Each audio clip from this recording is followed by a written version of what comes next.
الدوري الرمضاني ديما كل عام كيحتفلوا بهذا الحي ديال الملحه، وكيدوز في واحد الجو رياضي وشعبي وهذا. وهاد الذكرى اللي داروا ديال هذا المرحوم مسكين الله يرحمه، كان حتى هو كان واحد اللاعب كبير وهذا، وفرحوا به الاحياء ديال الملحه، وجاو الناس من الاحياء وجاو حاضرين هذه المقابله وهذه، وكنشكروهم بزاف. فروق كيكونوا يجيو من الاحياء وكيلعبوا هنا في تيران الملحه، وكدوز اخويه وما كاين لا خصومه لا حتى شي حاجه، وكيدوز النهار ديما بخير الحمد لله. الدوري الرمضاني النسخه ديال 2023 صراحه بنكهه خاصه، لان دوري غيكون متميز بحكم ان هذه السنه كان دوري بالمجان، الانخراطات ديال الفرق بالمجان، وارتئينا باش نديروا كره وبدله رياضيه لكل فريق، كوتيزاسيون مع بعضياتهم باش يكون حضور اجباري للمقابلات ديال الدوري لهذه السنه. كاين ما يزيد على 42 فريق اللي مشاركه في هذا الدوري نسخه 23.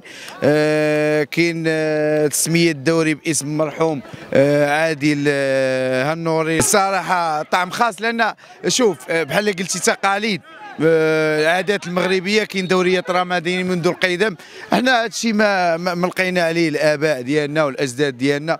كاينين دوريات رمضانيه كيهرسوا الروتين ديال الصيام، وصراحه راه كاين اجواء رائعه، وكنتمناو الهدف ديالنا يبعد الشباب على مشي حتى المخدرات ومشي حتى التكريم ديال المرحوم. راه يعني هذا عز لينا حنا ان شاء الله، هذا عز لينا بالنسبه لي انا. فكروني هاد الاخوان هادو وكنحسهم انا ولادي، هادو ماشي اصدقاء ديالي، ولادي، وراه بحال خوتي، راه هما اللي عاشوا معاه، وكنحسبهم وليداتي هادو، ولادي والله الا ولادي. ما كاينش كلهم هادي كتشوف فيهم، لا هاد الطاكسيات ولا ولاد الملحه ولا كلهم، راه كبروا معايا وكبرتهم، راه ما عارفين اللي كاين. بس ما ينساوش انا كبر معاهم، حتى الوليد تا هو كبر معاهم، المرحوم كبر معاهم تا هو. داكشي باش كتفكروه. هذا هو استكبرت، هذا درت لعبت فيه بزاف، لعبت في بلاطو والملعب الروبيش التاريخ ديال رمضان. ولكن هذا الملعب هذا يعني في 2010 كنديروا فيه كل عام، كنديروا فيه دوري. درنا فيه دوري ديال محمد ياك بالسياف، ودزنا ليه درنا شي يقول ليه الدوري، لا مولاي الحسن، درنا في دوري مولاي الحسن هنايا، وداز من احسن الدوريات ونجح الحمد لله.